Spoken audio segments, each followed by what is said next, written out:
watching Veracity Hill. Here is your host, Dr. J.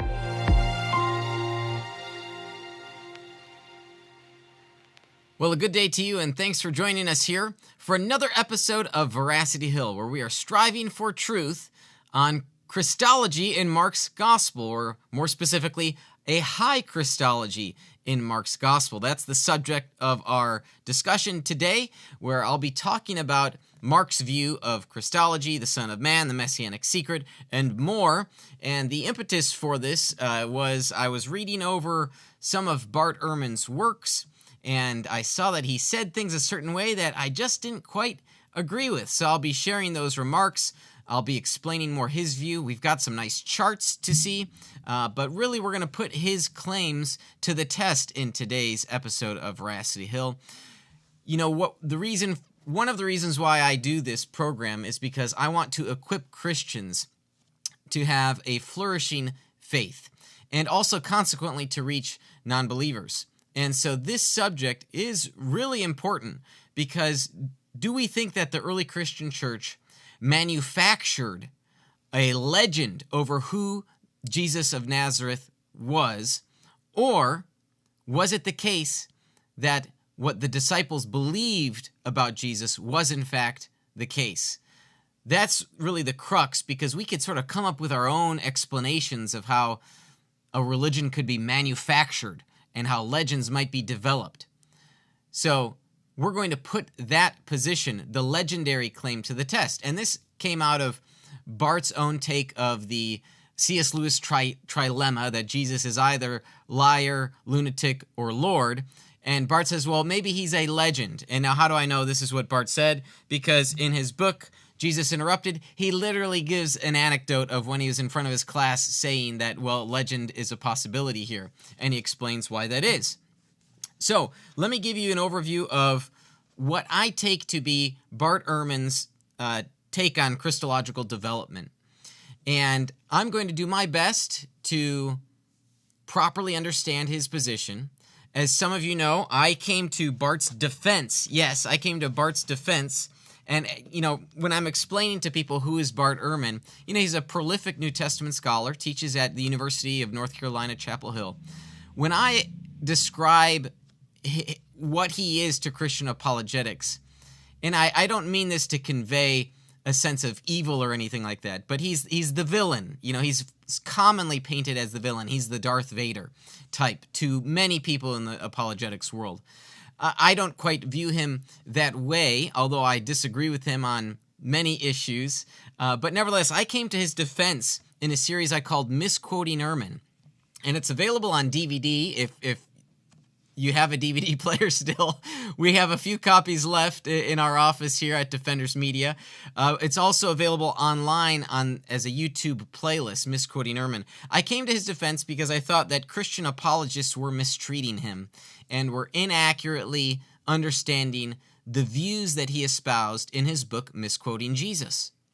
So that came to his defense. So my purpose here in analyzing statements in Jesus Interrupted and some from Jesus the Apocalyptic Prophet, the New Millennium, I'm trying to best understand his view. So it's not my purpose to build a straw man, if that's the case. And I hope, Bart, if you're watching this, and others who have seen the Misquoting Ehrman series, I hope they know my intentions here, that I'm trying to fairly and charitably understand his position. Okay, I hope I've made that clear here. So let's jump in to a chart that I've made. I did some charts last month or two looking at the Gallic monks, those so-called semi-Pelagians, those rascals. And a few of the viewers found it very helpful. In fact, I got breakfast locally in the western suburbs of Chicago, where I live. Someone who watched the program printed them up, and because he said he found them helpful. So I thought, hey, let's do that here. Okay, so we're looking here at a chart I created, copyright Defenders Media 501c3, Dr. Ehrman's view of Christological development. And there's a question mark, again, because I think this is his take. And now he might want to issue some clarifications for me. Again, this is my best take here. What I take Bart's view to be is that, and some of this is explicit, that when Jesus had his earthly ministry, his speaking and teaching ministry, he did not self-identify as the Son of Man that we're going to encounter in Mark's gospel and where we see elsewhere. And we'll get into those texts. Rather, it was only after Jesus' death that the disciples reinterpreted Jesus' teachings and so came to believe that he was the Son of Man. Now, that's Bart's view. So what does that mean? What it means is that we see Christological development. Not only do the disciples change their minds about who they think their teacher was, but you see an evolution. And why do we think that there's this evolution that occurs? Almost a manufacturing. Why does that occur? Well, in Jesus Interrupted, on page 141, Ehrman states, only in the latest of our Gospels, John, a gospel that shows considerably more theological sophistication than the others, does Jesus indicate that he is divine. I had come to realize that none of our earliest traditions indicate that Jesus said any such thing about himself. Now, there's going to be some questions I have over this term divine. And what does Bart exactly mean here? Does Bart mean equivalence to deity or divine even in a broader sense? Maybe it's the case he just means deity, that he is God. Other times it seems that Bart's okay with a broader view. Now, just on the following page, he is more explicit about what I meant was the idea that he called himself God was a legend, which I believe it is. But again, there's other remarks where it's just divinity. Now, in either case, I'm going to argue that the Gospel of Mark does have a high Christology, and that one can come to the conclusion that from Mark's Gospel, we can see Jesus equating himself to the Father. All right, so that's my claim. We're going to put that to the test on today's program. And I see that we've got the Kirkwood Center watching us today. Thanks so much. Perhaps that's Anthony or another fellow associated with the Kirkwood Center. They invited me on to their podcast, I guess several months ago now, and I had a great interview discussion on the Gallic monks. So I enjoyed that conversation with them. Okay, so let's look back here again. We're wondering, what is Ehrman's view on Christological development?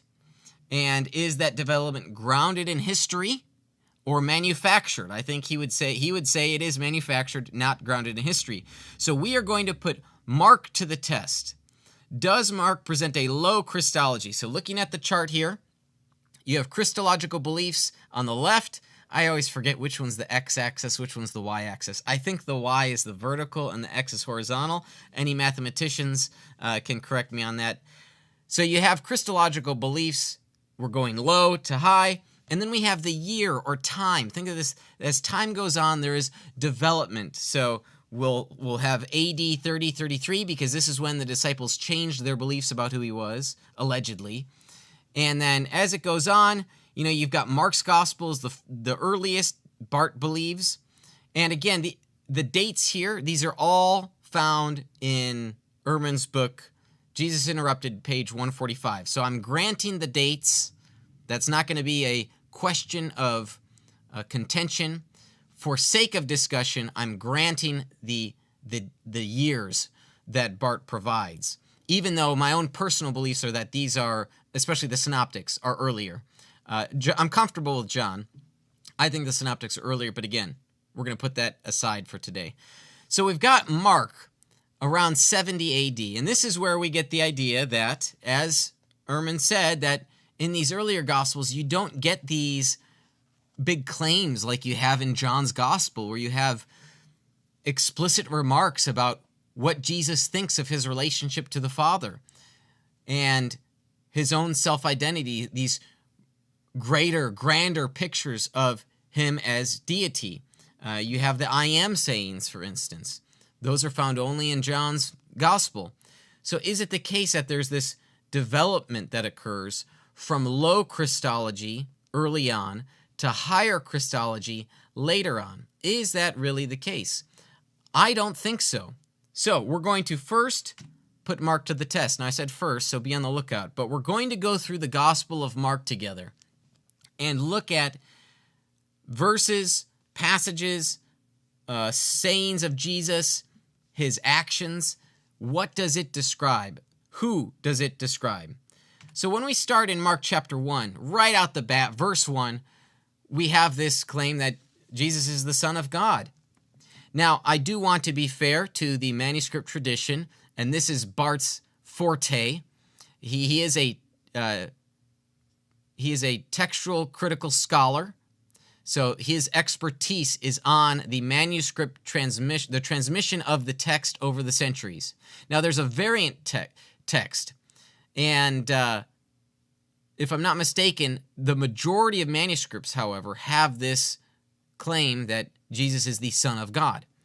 But some of them, a minority of them, don't.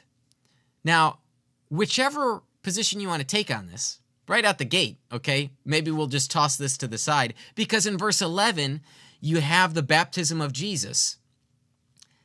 And we are told in this story, in Mark's version, "You are my beloved Son." So you already have this idea that Jesus has a special relationship to the Father. And you are going to see this relationship elsewhere, referenced in Mark's Gospel. Now, verse 15, I put this in Mark 1, time is fulfilled. Why is this important? Well, what is being fulfilled? What is the context? What is happening with Jesus' ministry that may contrast it with just a traditional old rabbi? What is Jesus saying is happening with him? And what is he ushering in? When you answer those questions, you're going to see that Jesus thinks of himself as someone extremely special in the history of salvation. Let's move along to Mark 2. Jesus not only forgives the sins of a paralytic man, but he heals him. Why is this important? Well, if you read Mark 2, you see that the scribes question Jesus' authority to forgive sins. Who can forgive sins but God alone? Now, this is interesting. There are different takes. I know Dan McClellan holds to an interesting take on this. The scribes are clearly implying that in this instance, Jesus is associating himself with God. Okay? Nothing should be wrong there with my claim of association with God. And Jesus confirms this association not only by forgiving sins, which there's a question there about his authority to do so. You know, we can forgive sins if someone has wronged us, but to forgive someone who has not done you wrong, to forgive their sins, that's something different and distinct. But so what Jesus does to demonstrate his authority and his power is he heals the paralytic man. It's much harder. It's easier to say, oh, your sins are forgiven. It's much harder to say, take up your mat and walk. And that's exactly what Jesus does. He does the harder thing to prove who he is, that he is, as verse 10 says, the Son of Man. Now, later on in that chapter, you have verse 27, 28. The Sabbath was made for man, not man for the Sabbath. Right? The Son of Man is Lord of the Sabbath. You have another statement about Jesus' authority over the Sabbath, which was instituted by Yahweh. Now, I talked about this Son of Man. You might be wondering, well, who is this Son of Man? Okay. Who or what is the Son of Man? Who is sort of a question of identity. What we really want to know is, what is that Son of Man? The Son of Man is an apocalyptic judge who ushers in a new kingdom. We see this in Daniel 7. I'm going to read a section from Daniel 7 first. Then we're going to look at pseudepigraphal works, extra-canonical books, because these were also written sometime in the post-exilic era, and we can see here this Jewish understanding of who the Son of Man is. Because Jesus, it's clear in Mark's Gospel that Jesus self-identifies as this Son of Man. Again, maybe This is distinct from what Jesus actually claimed. Okay, let me go back a few points here. I want to make an important point, because Bart or someone might say, well, look, Jesus never actually claimed these things. These are just Mark's interpretation of them. Okay, I am not in this discussion. I am not questioning what Jesus actually said. I just want to know what Mark believed. Okay, so that's why we're looking at Mark's position on the Christological development chart. So that's an important distinction, because we're not actually interested in, while it is, of course, intriguing, we're not actually interested today in determining what we can historically know what Jesus thought of his self-identity. Rather, we want to know, historically speaking, what Mark believed about Jesus' self-identity. Important distinction. I know it's kind of like getting into the weeds, but hey, we got to do that if we need to figure out if Christianity is a manufactured, man-made religion. All right, so who's this Son of Man? There are a lot of verses we can look at, but we're going to look at Daniel 7 in particular, starting at verse 9. As I looked, thrones were placed, and the Ancient of Days took his seat. His clothing was white as snow, and the hair of his head like pure wool. His throne was fiery flames, its wheels were burning fire. A stream of fire issued and came out before him. 1,000,000 served him, and 10,000 times 10,000 stood before him. The court sat in judgment, the books were opened. I looked then because the sound of the great horn was speaking. As I looked, the beast was killed and its body destroyed, given over to be burned with fire. As for the rest of the beasts in these vision, their dominion was taken away, but their lives were prolonged for a season and a time. Verse 13. So now that you've got the context, verse 13. I saw in the night visions, and behold, with the clouds of heaven, there came one like a son of man, and he came to the Ancient of Days, and was presented before him. And to him was given dominion, and glory, and a kingdom, that all peoples, nations, and languages should serve him. His dominion is an everlasting dominion, which shall not pass away, and his kingdom one that shall not be destroyed. So this Son of Man, he's an apocalyptic judge who ushers in a new kingdom that will never end. He is, for Israel, the Messiah. Let's take a look at 1 Enoch.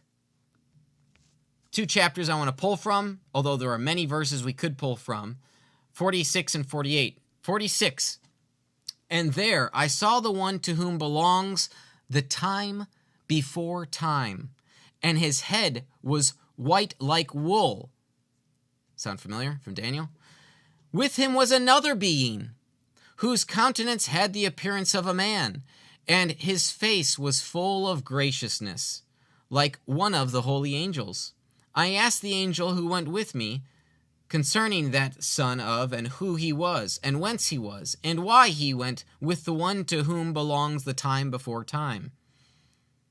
Okay, so you get this idea that there's this special person, this one like a son of man, who's with the Ancient of Days, even in 1 Enoch. Let's read from 1 Enoch 48. And at that hour the Son of Man was named in the presence of the Lord of the spirits, and his name before the one to whom belongs the time before time. Yes, before the sun and the signs were created, before the stars of heaven were made, his name was named before the Lord of the spirits. Moving along to 2 Esdras, or 4 Ezra as it's sometimes called, a subsection of it, chapter 12. There's visions of these beasts, like in Daniel's vision, but this vision, instead of the man, there's a lion.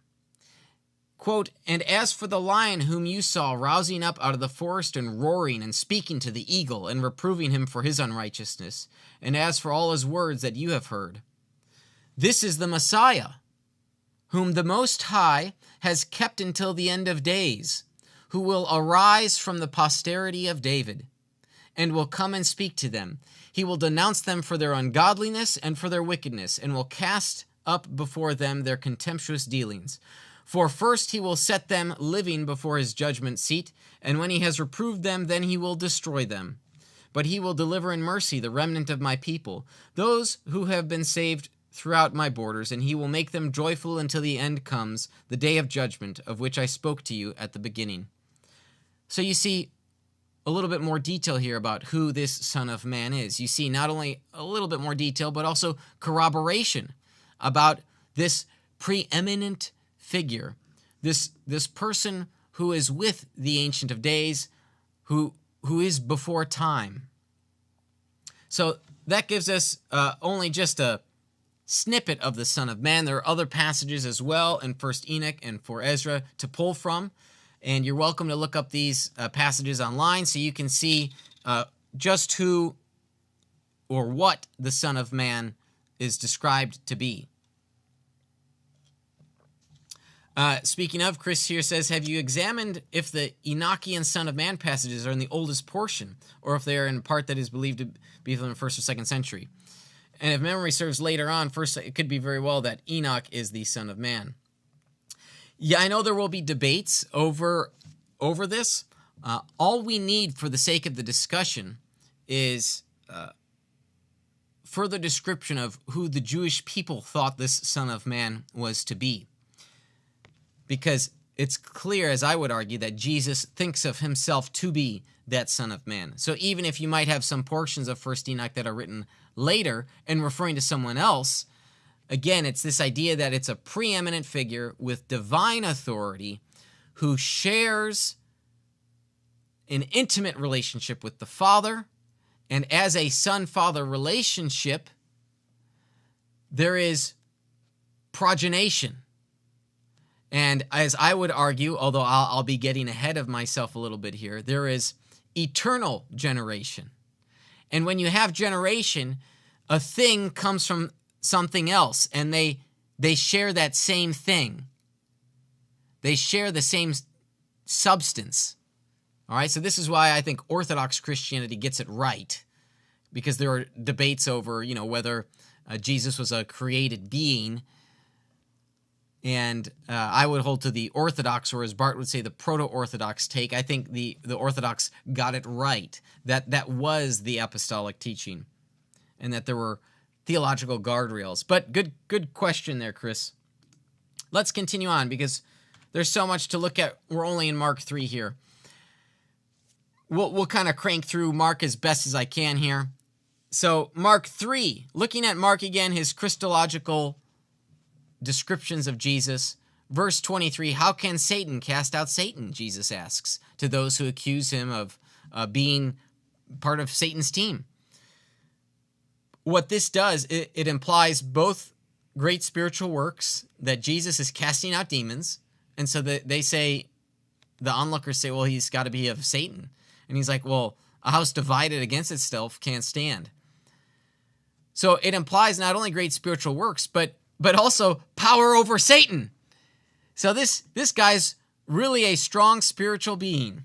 So not only does he have divine authority and prerogative, but divine power as well. He's not only sent with a mission, not only does he believe he has a mission from God, but he has power to back up that belief.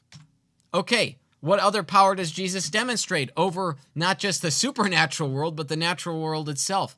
Mark 4, Jesus calms the storm, demonstrating his power over nature. Mark 5, Jesus raises someone from the dead. Mark 6, Jesus feeds the 5,000. Jesus walks on water. Now, there are other Greco-Roman references to the gods traversing water, jumping over water, flying over water, running over water, but no one in the entire Greco-Roman world, no god, no pagan god, walks on water. Those ancients, they knew about physics. They knew that you can't walk on water. I mean, they even kind of knew, if you, with speed, you could, you get into the physics about how fast someone would have to run in order to run over water. We know the physics can play out, but it's impossible for humans to actually do, of course. So, but Jesus walks on water. That's in Mark 6. Mark 7, Jesus declares all foods clean. What authority does he have to do that? The law says, what does the law say? Who does this guy think he is? Now trumping the law. Now saying it's fulfilled. Verse 29, he excises the demon from the little girl, thus proving authority over the body. Verse 35, Jesus heals the deaf and mute man by his own power. These things Jesus does. It's not that he has received power from some outside source. He's not a mere man receiving a top-off of power, and then he uses it, and then he's got to go re-energize. And no, this comes of his own. Mark 8, Jesus multiplies food, then scolds the disciples for not understanding who he was. So it's like, hey, don't you guys get it? Don't you understand who I am? They still doubt. They still question. They still didn't get it. So Mark 8 runs contrary to Ehrman's take. Ehrman's take is Jesus taught about the Son of Man, but did not self-identify as this Son of Man. So in that time period of his earthly ministry, the disciples would have understood what he was preaching because there was nothing hidden or provocative about it. Why would they be confused? They wouldn't. So I think it's stretched for Ehrman to say that the disciples have to retroactively write about how they hadn't understood if Jesus hadn't said those things. That's super awkward. But if Jesus had actually said those things and they didn't understand, then it would make sense where the light bulb clicks for them. And all of a sudden they realize who Jesus was. Does that make sense? Let me restate this.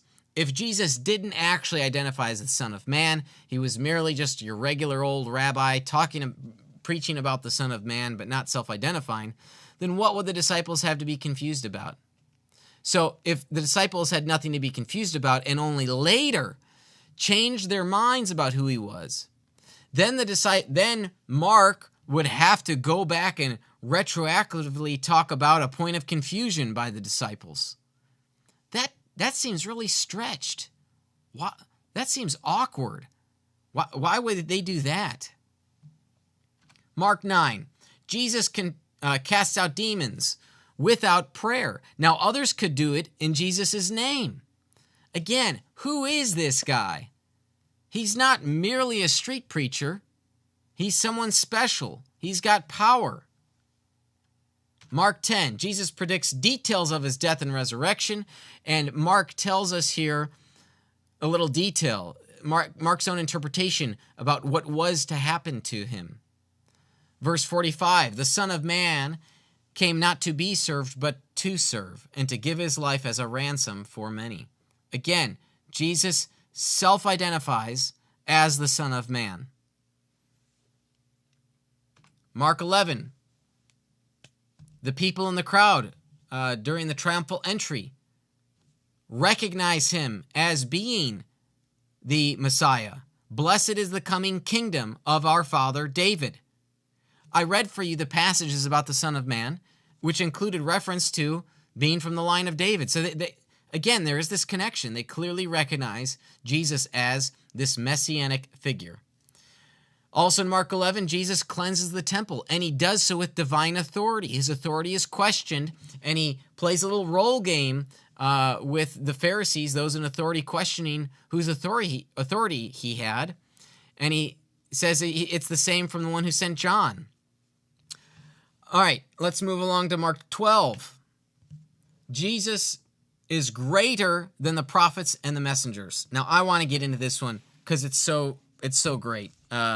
So let's get into this one, and then we will take a short break. But let's look at Mark 12. I'm going to open up here my ESV. I prefer the ESV. I think it's a little more robust, but it's not super rigid word for word, but it's not too light, and it doesn't take too much liberty in providing a translation for the dynamic equivalent.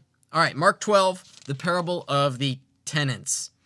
And he began to speak to them in parables. A man planted a vineyard and put a fence around it and dug a pit for the winepress and built a tower and leased it to tenants. and went into another country. When the season came, he sent a servant to the tenants to get them from them some of the fruit of the vineyard.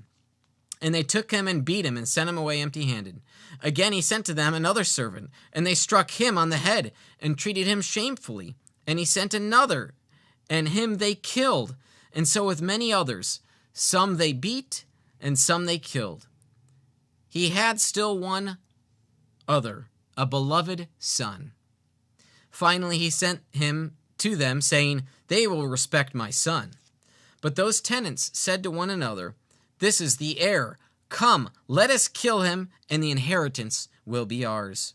And they took him and killed him, and threw him out of the vineyard. What will the owner of the vineyard do? He will come and destroy the tenants and give the vineyard to others. Jesus is saying he is the son of the owner. Who's the owner of the vineyard? Who's the owner of the land? It's God. God's the owner, and Jesus is identifying as the special heir, the Son of God. And before the Son is sent, there are prophets and messengers. You might say angels, angelos in the Greek. The Son, Jesus is saying he is greater than the prophets and the angels with this parable in Mark's gospel. Let's revisit the chart here momentarily. Jesus is saying he's greater than the prophets and the angels. Is that a low Christology? Are we really of the idea here that, well, maybe he thought he was this guy, maybe he didn't think this? Mark is clearly describing a person who thinks extremely highly of his divine status. Verses 35 to 37, Jesus presents himself not only as the Messianic Son of David, but Lord. Okay, let's take a break here, then we'll finish up the last 3.5 chapters of Mark. Wink, wink, 3.5. Get it? Inside joke, Mark 16, the last part. When we come back, we will look at the final chapters of Mark, and I'll also be presenting to you my reasons for thinking why there's a difference between Mark and John in the descriptions of Jesus' self-identity. Then I will also present an external argument against the Christological development model. And you'll definitely want to stay tuned for that. So we'll take this break now, and when we come back, go further into the argument of high Christology in Mark's Gospel. You're listening to Veracity Hill with Dr. Kurt Jarris.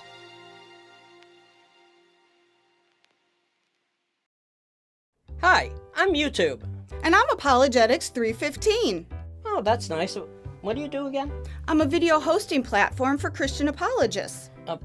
Oh, you're Christians who apologize for being offensive. No, that's not what that means. Oh, I don't like your tone. My tone? Oh, I'm sorry. 1 sec. Sorry. There. That'll help you not sound so offensive. Apologetics315.com, your home for Christian apologetics videos and community. No one told us we could actually stand on stools. So unfair.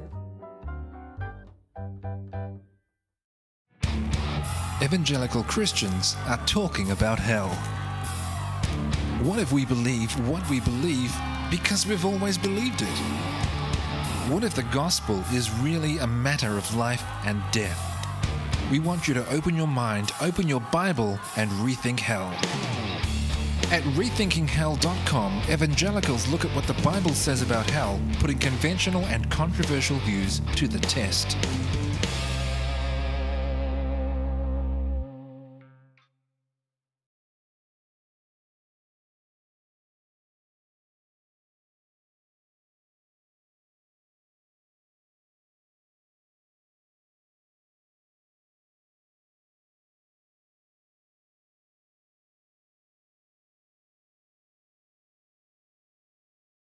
You're listening to Veracity Hill with Dr. Kurt Jarris. All right, thanks for sticking with us through that short break from our sponsors. If you want to learn how you can become a sponsor of our program. Go to veracityhill.com and use the contact form and reach out to me. I'd love to hear from you, hear about your business or your organization, and perhaps you just like what we're doing here and you'd like to have a little commercial play about one of your favorite ministries. We'd be happy to showcase your support for our program. We do have a question here from the Kirkwood Center about what the Gallic monks thought about this. Funny you should ask. Well, during the brief commercial break, I just pulled out this Philip Schaff's series edition. I knew where to go. John Cassian's Writings Against Nestorianism, Book 1, Chapter 3. At any rate, we think that this fact ought not to be omitted, which was special and peculiar to that heresy mentioned above, which sprang from the error of Pelagius. Vis-a-vis that in saying that Jesus Christ had lived as a mere man without any stain of sin, they actually went so far as to declare that men could also be without sin if they liked. For they imagined that it followed that if Jesus Christ, being a mere man, was without sin, all men also could, without the help of God, be whatever he, as a mere man, without participating in the Godhead, could be. So there are more Christological statements there from John Cassian. Would love to read more, but we got to get back to looking at Mark here. So yes, this is what I'm presenting is in alignment with John Cassian's view in his work against Nestorius, the only Western work written against Nestorianism before Nestorius was condemned. Okay, so we're moving along. Mark 3. We're in Mark looking at his Christological statements. Who does Mark believe Jesus self-identifies as? Mark 13, verse 24 to 27, but especially verse 26. They will see the Son of Man coming in clouds with great power and glory. Verse 32, nor the Son, but only the Father. Again, you see this close relationship between Father and Son. Then, as we get closer to the crucifixion, you have here Mark 14, verse 24. Jesus institutes a new covenant. I'm sorry, what? He's doing what exactly? And by whose authority? And who is this guy again? Yahweh is the one that makes covenants. Again, verse 41, you see Son of Man. So you see Son of Man appears quite often in Mark's gospel, frequently. It's common, and Jesus uses it to refer to himself. One final way of identifying that this is a form of self-identity, Mark 14, verses 61 to 64. The rulers ask, "Are you the Christ, the Son of the Blessed?" And Jesus said, "I am, and you will see the Son of Man seated at the right hand of power." It's clear Mark thinks Jesus is the Son of Man. And who is this Son of Man? The Son of Man is with the Ancient of Days. He is preeminent. He is before time. He is pre-existent. He has this special status with the Father. He is of the Father, like a son is of a father. Jesus clearly in Mark's gospel thinks of himself as being divine. And as I would argue, when we realize who this Son of Man is, we can also say that the Son of Man is of the same substance as the Father. He's of the same nature as the Father. He is not merely human. He has the same substance. And if he has the same substance as Yahweh, then Jesus is deity. So that's the argument I would make for Mark's gospel communicating not only Jesus' view of his divinity, but his deity as well. As the centurion said in Mark 15, truly this was God's Son. So my view of Christological development, offering a revision of that chart using the same dates for the sake of discussion, is this: that what happened at the resurrection indeed was a shift by the disciples I'm happy to grant that. They realized something new, and they realized their mistake. But where did they shift their views? I think very early on, they realized who Jesus actually was. And they had to revise their take on him. But it wasn't because Jesus wasn't teaching these things. He was teaching what is stated in Mark. It's that the disciples didn't understand it. Just like the zealots were expecting a physical kingdom to be ushered in, only now do we realize when Jesus says his kingdom is not of this world. It's a different type of kingdom that has been ushered in, and it's been ushered in by the Son of Man. And it's a kingdom that will not end.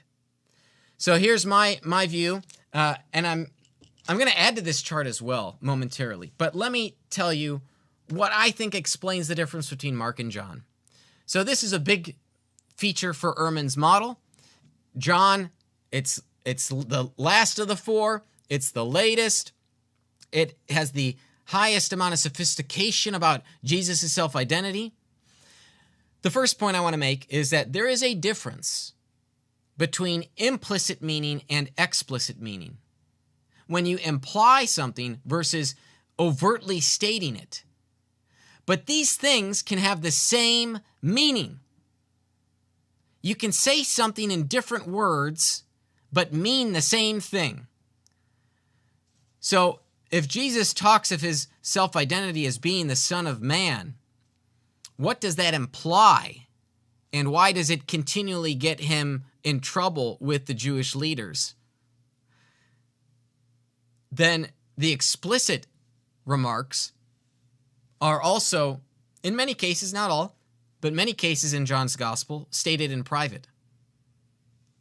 It's not the same context. It's not always the same context. So you have implicit versus explicit meaning. So I would say that certain meaning is implied in Mark's gospel. Why is that the case? Well, that might be the case for two reasons, number 2 and 3. You might see in Mark and the Synoptics historical precision. Not always, but sometimes they might be seeking to be more precise. You can convey a truth with general reliability, and you can also convey it with precision. So this might be the difference, for example, between ipsissima verba and ipsissima vox, Latin terms, the very words of Jesus, the very voice of Jesus. Now, there can be debates over what qualifies as voice and what are the bounds of the voice of Jesus. I'm not getting into that right now. The point is that Mark might be giving us historical precision. But secondly, and thirdly on this point, the messianic secret. If Jesus actually said these things, we are told in Mark's gospel, this is a theme in Mark, it's called the messianic secret. Jesus would go perform a miracle and he'd say, but don't tell people. This is all over it in Mark's gospel. Don't tell people about what you've seen, what you've heard. And the people did it anyway, right? So the messianic secret explains the implied meaning about who Jesus was, because if word had gotten out, then they'd seek his head a lot faster than what he wanted. In John's gospel, the messianic secret isn't as much of a theme. So this would explain why in Mark you do have the statements that you have, whereas in John you have different statements. Again, they might mean the very same thing. And as I've argued, they do. You do see a high Christology in Mark's gospel. And you see a high Christology in John's gospel. So I reject the idea that Mark is a low Christology. And another argument for why I reject early low Christology is because of what I call the external argument against Ehrman's view of Christological development. This is an external argument. You'll recall Ehrman's model here. And I've added a big, fat, orangish red, almost a dusk color circle. Why have I done that? Well, what if we could supply a Christian leader's thoughts on who Jesus was. And this Christian leader wrote decades before Mark's gospel was written. That would throw a pretty big wrench in Ehrman's model that the early Christian community held to this lower sense of Christology, and it evolved. It was a legendary development. That's the legend position in the quadrilemma, that there is this manufactured theological evolution, and that any development that occurred was not actually grounded in history, but in, say, the telling of stories. This is what Ehrman conveys in Jesus Interrupted, that this oral tradition kind of grew and grew. Well, if we could provide a Christian thinker's thoughts from before Mark's gospel is written, that would throw a big wrench in the model. Well, lo and behold, there's an author who's writing roughly in the middle half of the first century, decades before Mark, and here's what he says of Jesus: that Jesus is declared to be the Son of God with power according to the Spirit, that God shows his love for us in that while we were still sinners, Christ died for us. So one act of righteousness leads to justification and life for all men. Same author says, one Lord Jesus Christ, through whom are all things, and through whom we exist. Are these low Christological reflections? Christ redeemed us from the curse of the law. And if you are Christ, then you are Abraham's offspring, heirs according to promise. This author clearly holds Jesus as this divine fulfillment who ushers in a new kingdom for all people. There's neither slave nor free, Jew nor Greek, for all are one in Christ Jesus. Last passage, it's a longer one, from this mid-first century writer. This is writing about Jesus, who, though he was in the form of God, I could just stop right there. This mid-first century thinker says that Jesus is in the form of God. How much higher Christology can you get? I need to revise my chart because that's the highest. That's equivalent to Nicene Creed language. Though he was in the form of God, did not count equality with God. There you go. Equality. That Jesus is equal with God. Jesus is God. Did not count equality with God a thing to be grasped, but emptied himself by taking the form of a servant. Being born in the likeness of men and being found in human form, he humbled himself by becoming obedient to the point of death, even death on a cross. Therefore, God has highly exalted him and bestowed on him the name that is above every name, so that at the name of Jesus every knee should bow in heaven and on earth and under the earth, and every tongue confess that Jesus Christ is Lord, to the glory of God the Father. Now you might say, where do these come from, these passages? You're talking Romans, 1 Corinthians, and Philippians. I may have thrown in a passage from Galatians there too.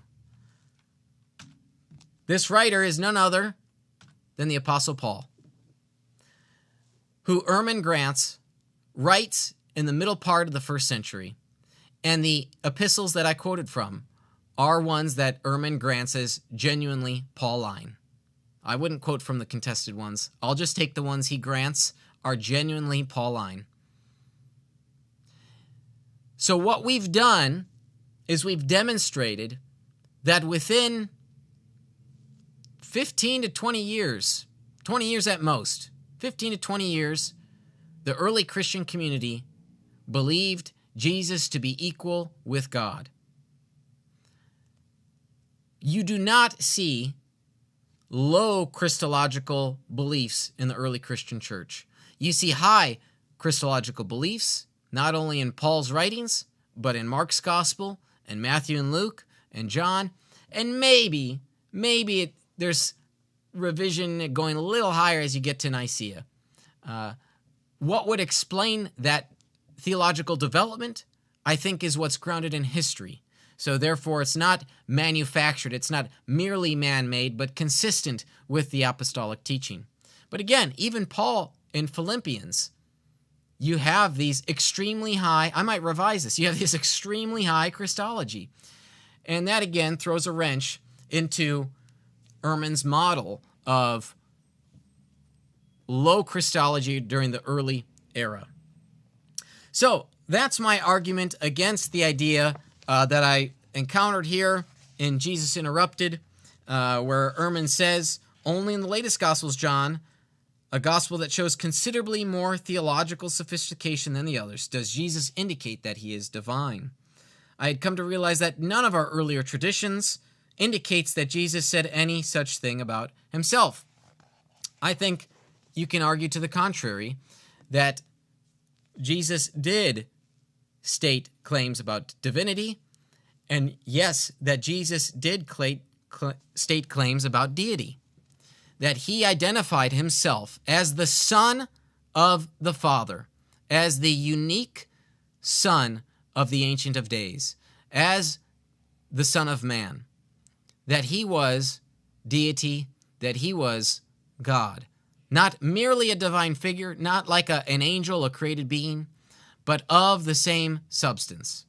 And some of this language would be clarified over the centuries and would come to be formed into a creedal form at the Council of Nicaea. But it's not like there's this gap.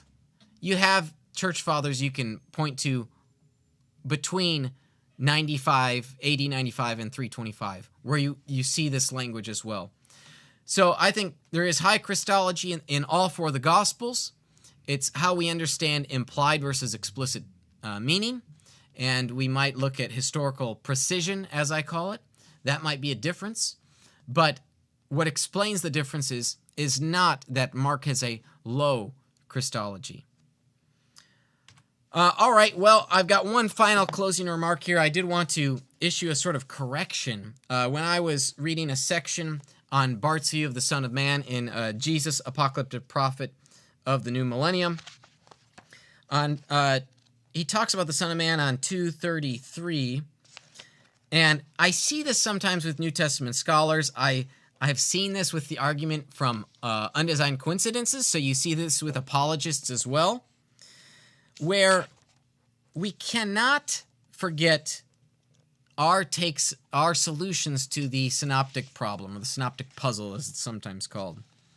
So Bart's take on the Son of Man is, again, that his take is that Jesus didn't actually self-identify as this. The disciples retroactively went back and came to believe that, or attributed to Jesus this idea. And he says here, when they mentioned Jesus' teaching about the Son of Man, they sometimes changed what he said, so that instead of speaking about this other one to come, he was said to be speaking of himself. Now, one of the examples Bart gives here doesn't work if we assume Markan priority.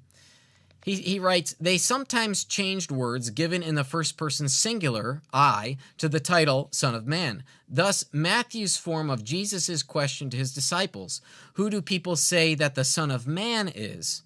That's in Matthew 16:13. Contrast with Mark 8:27. Who do people say that I am? Now, this doesn't work if Mark is written first, because if Mark is written first, there is no change to the singular I. The singular I is the base or root form. And Matthew, according to some, would say Matthew changes it to say, who do people say that the Son of Man is? So Matthew gives the softer or implied version. So we cannot forget our solutions to the synoptic puzzle, because sometimes the arguments we make fall, they rest or fall on that model. And in this case, this one example he gives here is insufficient if we assume Markan priority. So I know it's just sort of a little detail there, but I thought, that doesn't really work if Mark's gospel is written first, which is what Bart holds. So I wanted to issue a nice little correction there. And just a caveat, a caution, both to Christians and non-Christians, that when we form these arguments, we need to keep in mind what we believe is the chronological order of the Gospels and their literary relationship to each other. So, little tidbit there. All right, I want to thank you for sticking with me as I look at Mark's Gospel and what I take to be high Christological statements therein. I know it can be kind of a slog. We have King Solomon saying Philippians. Yeah, I may have put an M in there. Philippians. Oh, thank you for watching and correcting me, King Solomon. Thanks for watching. So if you have questions, feel free to reach out to me. You can go to veracityhill.com. There's a contact form. Also, if you wanted a DVD copy of Misquoting Ehrman, where I defend him from Christian apologists, become one of my monthly supporters of any amount, and I will get this DVD mailed out to you. We've got about 15 or 20 left in the office. I would love to get your monthly support to help our program and the sustainability of this speaking teaching ministry, to equip Christians for a flourishing faith, and consequently, we want to reach a skeptical world. All right, I'm also grateful for those monthly partners that we do have. They really help our program out, and I'm also grateful for the sponsors that we have. Defenders Media, Apologetics 315, and Rethinking Hell. I want to thank our technical producer, Gabe, for all the great work that he does. I want to thank our media associate, Mark. He helps with our thumbnail images most of the time. He helps post the episode at the Veracity Hill website, so thank you to Mark. He also listens for shareable quotes on social media, so thanks, Mark, for your efforts in helping Veracity Hill. And last but not least, I want to thank you for listening in and for striving for truth on high Christology in Mark's Gospel. This has been Veracity Hill, a viewer and listener-supported program. For more resources, including past shows, visit veracityhill.com.